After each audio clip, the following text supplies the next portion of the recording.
Good morning. सुबह के 10 बजने वाले हैं। आप देख रहे हैं न्यूज 24। आपके साथ मैं हूं मानक गुप्ता। मध्य प्रदेश के बहुचर्चित व्यापम घोटाले की सीबीआई जांच पर आज देश की सबसे बड़ी अदालत अपना फैसला सुना सकती है। सुप्रीम कोर्ट में 5 याचिकाएं दाखिल कर इस बड़े घोटाले की सीबीआई से जांच करवाने की मांग की गई है और भी कई मांगे हैं इन याचिकाओं में। आज करीब 12 बजे सुप्रीम कोर्ट में चीफ जस्टिस एचएल दत्तू की कोर्ट में इस मामले पर सुनवाई होगी। इन याचिकाओं में कांग्रेस महासचिव दिग्विजय सिंह की अर्जी भी शामिल है। इसके अलावा आरटीआई कार्यकर्ता आशीष चतुर्वेदी और फोरेंसिक एक्सपर्ट डॉक्टर आनंद राय, साइबर एक्सपर्ट प्रशांत पांडे, ये सब के सब विसल ब्लोअर भी हैं इस पूरे केस में। इन सारी याचिकाओं पर सुनवाई होनी है।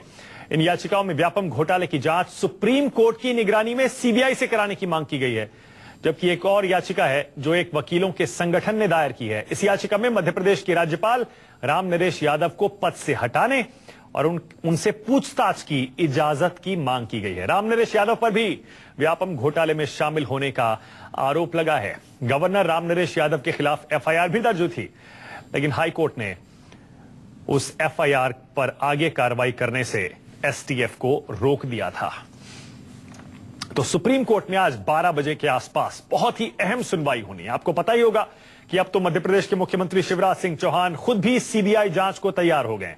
कल उन्होंने हाईकोर्ट में एक चिट्ठी लिखकर अर्जी लगाई थी कि मामला सीबीआई को दे दिया जाए, लेकिन हाईकोर्ट ने उस पर सुनवाई से फिलहाल इनकार कर दिया, यह कहते हुए कि अब जबकि सुप्रीम कोर्ट इस मामले की सुनवाई आज कर रहा है तो हम इसे अभी नहीं सुनेंगे। इस बीच शिवराज सिंह चौहान पत्रकार अक्षय सिंह के घर पहुंचे हैं और दिग्विजय सिंह ने शिवराज पर हमला किया है। दिग्विजय ने कहा जिस तरह से व्यापम में मौतें हो रही हैं उससे शिवराज सिंह को पिंडदान योजना शुरू कर देनी चाहिए। तीखा हमला एक बार फिर से दिग्विजय सिंह ने किया है शिवराज सिंह चौहान। ये देखिए क्या लिखा है दिग्विजय सिंह ने ट्वीट करके। एक संघ समर्थित मित्र द्वारा व्यापम में बड़ी संख्या में मौतों को देखते हुए मामा को, आपको पता ही होगा शिवराज सिंह को मध्य प्रदेश में प्यार से मामा कहा जाता है, कन्यादान योजना के साथ पिंडदान योजना भी शुरू कर देनी चाहिए। तंज कस रहे हैं देखिए दिग्विजय सिंह मुख्यमंत्री शिवराज सिंह चौहान पर। और यह भी बता दें शिवराज सिंह कल ही दिल्ली आए थे, विदेश मंत्री सुषमा स्वराज से मिले थे और किसी पार्टी के बड़े नेता से नहीं मिले। प्रधानमंत्री देश में है नहीं, लेकिन शिवराज सिंह दावा कर रहे हैं कि पूरी पार्टी इस बीच मेरे साथ खड़ी हुई है। आज सुबह शिवराज सिंह पत्रकार अक्षय सिंह के परिवार वालों से मिले हैं।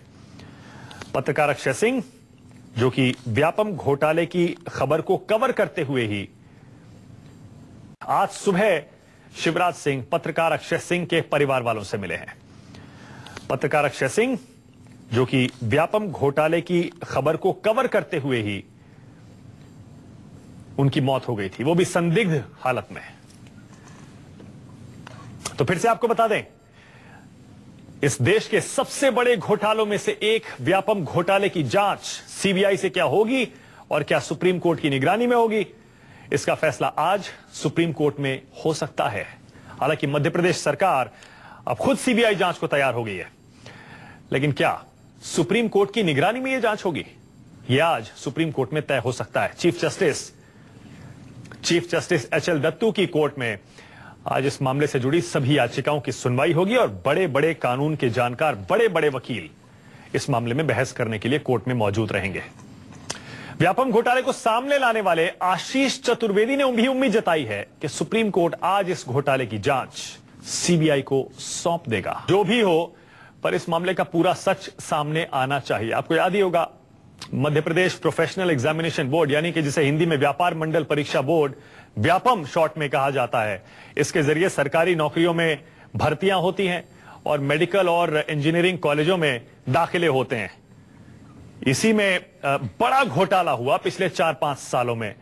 2000 लोग गिरफ्तार हैं, लेकिन अभी भी 500 से ज्यादा फरार बताए जाते हैं। लेकिन इस बीच संदिग्ध मौतों से यह मामला और उलझ गया। फिलहाल आपको दिखाते हैं विवेक तनखा क्या कह रहे हैं, सीनियर एडवोकेट हैं। सुप्रीम कोर्ट में सुनवाई से आज पहले शिवराज सिंह चौहान, क्योंकि वो दिल्ली में थे, पत्रकार अक्षय सिंह के घर पहुंच गए। शिवराज ने कहा वो चाहते हैं इस मामले की सही जांच हो। सुनिए क्या कह रहे हैं शिवराज सिंह। मैंने परिवार को आश्वस्त किया है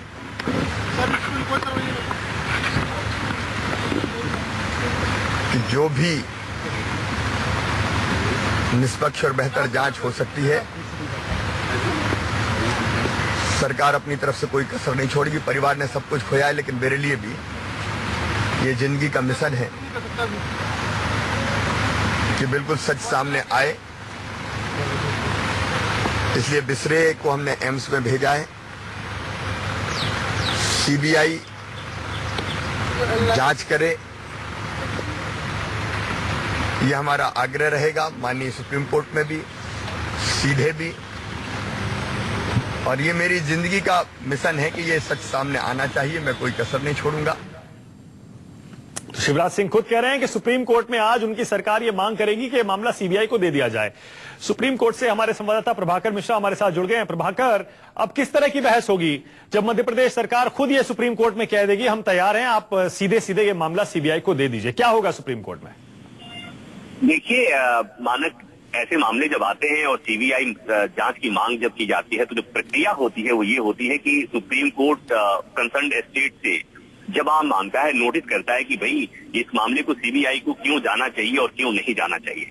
लेकिन चूंकि यहाँ पर स्टेट गवर्नमेंट भले ही देर से ही सही, भले दबाव में ही सही, स्टेट गवर्नमेंट ये कह रही है कि वो सीबीआई से उसे जांच कराने को लेकर कोई ऐतराज नहीं है, कोई उसको तो इसमें अब सवाल उठता है कि कोर्ट में आज क्या होगा। तो देखिए, जब इस 5 याचिकाओं की सुनवाई होगी उससे स्टेट की तरफ से तो वहां पर एडवोकेट खड़े होंगे और वो भी ये कहेंगे कि उन्हें कोई ऐतराज नहीं है। तो ये हो सकता है कि किस तरह जांच हो, टर्म ऑफ रेफरेंस क्या हो, इन्वेस्टिगेशन का रेफरेंस क्या हो, किस टर्म ऑफ रेफरेंस पर ये जांच होगी, इन चीजों पर सुप्रीम कोर्ट अपनी बात कहे। और ये हो सकता है कि कोर्ट ये कहे कि जांच तो होगी, लेकिन अमूमन जैसा कि होता है कि सुप्रीम कोर्ट जब सीबीआई को आदेश करता है कि सुप्रीम कोर्ट सीबीआई मामले की जांच करे, तो कई बार सीबीआई से भी पूछा जाता है। तो ये हो सकता है कि सुप्रीम कोर्ट सीबीआई से पूछे कि भाई आपको कोई ऐतराज तो नहीं। दूसरी बात ये हो सकता है कि सुप्रीम कोर्ट मॉनिटरिंग की बात आ रही है बार बार कि whether Supreme Court will monitor or not. लेकिन जब भी सुप्रीम कोर्ट सीबीआई का जांच का आदेश देता है तो सुप्रीम कोर्ट मामले का जांच का मॉनिटरिंग भी करता है। तो ये तमाम चीजें होंगी। प्रभाकर, मैं यही आपसे पूछने जा रहा था कि सीबीआई जांच होगी, मुझे लगता है अब इसमें तो कोई बहस की गुंजाइश है नहीं, क्योंकि मध्य प्रदेश सरकार खुद मान गई है। आपको लगता है मध्य प्रदेश सरकार इस बात के लिए भी तैयार हो जाएगी आसानी से कि सुप्रीम कोर्ट इस मामले की निगरानी कर ले? मानक, कोई वजह नहीं है कि अब मध्य प्रदेश सरकार इसका विरोध करे, क्योंकि अब तक की जो प्रक्रिया है और अब तक की जो परंपरा रही है उसके मुताबिक जब भी सुप्रीम कोर्ट सीबीआई जांच का आदेश देता है तो सुप्रीम कोर्ट अमूमन मॉनिटर करता है उस जांच। ठीक है। तो ऐसे में अब अगर सुप्रीम कोर्ट आदेश देता है तो सुप्रीम कोर्ट मॉनिटर भी करेगा। क्योंकि पिछले दिनों जैसे बातें हुई की बात ये रहस्यमय बस्तियों में व्यापम से जुड़े हुए लोगों की मौतें जिस तरह से आई है, कोर्ट ने भी कहा कि बड़ा सीरियस मामला है। इससे पहले जैसे यूपी के किसी मामले में सुप्रीम कोर्ट ने इस तरह का ऑब्जर्वेशन टिप्पणी की थी। तो अब कुल मिलाकर ये कि एक फोरम ही पूरा होना है सुप्रीम कोर्ट में, जहां पर बस ये खबर आएगी कि सुप्रीम कोर्ट ने कह दिया, ठीक है, सरकार ने मान लिया कि हम इस मामले की जांच सीबीआई को। ठीक है प्रभाकर, एक और सवाल है। कांग्रेस अब ये कह रही है कि हम व्यापम घोटाले की जांच की तो मांग करेंगे ही करेंगे, लेकिन साथ में जो उससे जुड़ी हुई 40 संदिग्ध मौतें हुई हैं, हम उनकी भी अलग से जांच की मांग करेंगे, वो भी सीबीआई करे और सुप्रीम कोर्ट उसकी भी निगरानी करे। आपको लगता है ये 2 अलग अलग मामले अब सुप्रीम कोर्ट में जाने के बाद खुल सकते हैं? देखिए मानक, जैसा कि मैंने पहले कहा कि जांच होगी तो जो टर्म ऑफ रेफरेंस जो होता है कि जांच होगी तो होगी, या केवल व्यापम घोटाले की जांच होगी या व्यापम में घोटाले में जिन लोगों की मौतें हुई है रहस्यमय ढंग से उसकी जांच हुई। ये मसला निश्चित तौर पर सुप्रीम कोर्ट ने इस पर भी फैसला देना है। सुप्रीम कोर्ट इस पर भी तय करेगा कि सीबीआई न केवल ये जो भारतीय हुई है व्यापक घोटाला हुआ है उसकी जांच करे, बल्कि जो ये 40 से ऊपर मौतें हुई है उसमें जो संदेहास्पद मौतें हुई है उसमें भी सीबीआई जांच का सुप्रीम कोर्ट कह सकता है। और ये बातें जो कही जाएंगी याचिकाकर्ताओं की तरफ से तो निश्चित तौर पर आज भी होगी तो उसकी मांग की जाएगी और सुप्रीम कोर्ट इस मामले में भी कोई निर्देश जारी करेगा। ठीक है, बहुत बहुत शुक्रिया प्रभाकर मिश्रा इस जानकारी के लिए। अपने दर्शकों को बता दें, करीब 12 बजे के आसपास सुप्रीम कोर्ट में मुख्य न्यायाधीश HL दत्तू की कोर्ट में इस मामले पर सुनवाई होगी।